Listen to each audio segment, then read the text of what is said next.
మంజురావు గారు, ఇరాన్ అమెరికాల మధ్య యుద్ధం 36వ రోజుకు చేరుకున్నా కూడా అమెరికా అండ్ ఇజ్రాయెల్ ఈ రెండు మిలిటరీ పవర్స్ కలిసినా కూడా ఇరాన్ పై పైచేయి సాధించలేకపోతూ ఉన్నాయి. దీనికి గల కారణం ఇరాన్ అనేది మిసైల్ పవర్ కాబట్టి. ఇప్పటికీ చాలా అధునాతన మిసైల్స్ ని ఇరాన్ బయటకు తీయలేదు అనేది పెద్ద ఎత్తున జరుగుతున్న ప్రచారం. ఇంకా ఒక 2000 మిసైళ్లు, ఒక 50,000 వరకు డ్రోన్లు ఇరాన్ దగ్గర ఉన్నాయనేది పెద్ద ఎత్తున ప్రచారం జరుగుతోంది. ఏమంటారు దీని మీద? ఎస్ అండి. ఇప్పుడు ఇరాన్ గత ఆల్మోస్ట్ ఏంటంటే గత 6 వారాలుగా ఇరాన్ అమెరికాతో యుద్ధం చేస్తుంది, ఇరాన్ ఇజ్రాయెల్తో యుద్ధం చేస్తుంది. అమెరికన్ ప్రెసిడెంట్ డొనాల్డ్ ట్రంప్ ఏమంటున్నారంటే ఇరాన్ దగ్గర ఉన్న ఇటు drones and missiles were exhausted అంటున్నారు, అవి ఖాళీ అయిపోయి ఇక ఇరాన్ మనల్ని ఎదురెక్కించే శక్తి దాని దగ్గర లేదని చెప్తుంది. ఇక్కడ బెంజమిన్ ఫస్ట్ ఫిబ్రవరి 28తో పోలిస్తే ఇరాన్ వేస్తున్న మిసైల్స్ డ్రోన్లు తీవ్రత తగ్గింది, ఈ యొక్క number of drones missiles power కూడా తగ్గింది, కాబట్టి ఆయుధాలు అయిపోయినాయి అని చెప్తున్నారు. కానీ రీసెంట్గా మనకి కొన్ని రిపోర్ట్లు వస్తున్నాయండి.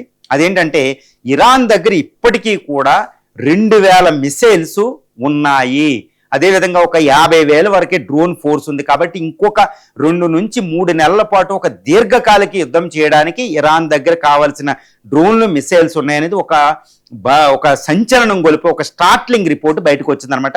ఇది ఇటు ఇజ్రాయెల్, గల్ఫ్ కంట్రీస్, అమెరికాకు ఒక పెద్ద షేకింగ్ అనమాట. ఎందుకంటే అమెరికా దగ్గర, తర్వాత ఇజ్రాయెల్ దగ్గర, గల్ఫ్ కంట్రీస్ దగ్గర ఇంటర్సెప్టర్ మిసైల్స్ అయిపోయి, కానీ ఇక్కడ ఇరాన్ దగ్గర ఏంటంటే మరి వీటిని లాంచింగ్ ప్యాడ్స్ కూడా ఇంకా 50% ఇంటాక్ట్, స్టిల్ ఇంటాక్ట్ అనేది తెలుస్తుంది. ఏది మిసైల్ లాంచింగ్ వీటిని, ఈ లాంచింగ్ ఎక్విప్మెంట్ కూడా, ఈ డ్రోన్ ఎక్విప్మెంట్, లాంచింగ్ ఎక్విప్మెంట్ కూడా. మరి ఇలాంటి సందర్భంలో మరి ఇరాన్ ఎక్కడ దాస్తుంది అంటే అమెరికా విఫలం, తర్వాత ఇజ్రాయెల్ విఫలం అని తెలుస్తుంది. అమెరికా ఇజ్రాయెల్ వందలాది యుద్ధ విమానాలు, B-2 bombers, bunker burst bombers కూడా ఈ యొక్క ఇరాన్ సీక్రెట్ మిలిటరీ మిసైల్ సిటీస్ని, అండర్ గ్రౌండ్ మిసైల్ సిటీస్ని, underground door storage manufacturing centres నాశనం చేయలేకపోతున్నాయి. నేను ఎప్పుడు చెప్తూ ఉంటా, ఎల్బర్జో, తర్వాత సౌత్లో ఉన్న ఈ జాగ్రోస్ మౌంటైన్ సిస్టమ్ ఎడారిలో ఈ గ్రెనైట్ రాయిళ్ళు కింద ఈ యొక్క 200 మీటర్ల లోతున ఈ మిసైల్ సీక్రెట్ మిసైల్ సిటీస్ ఉన్నాయని తెలుస్తుంది.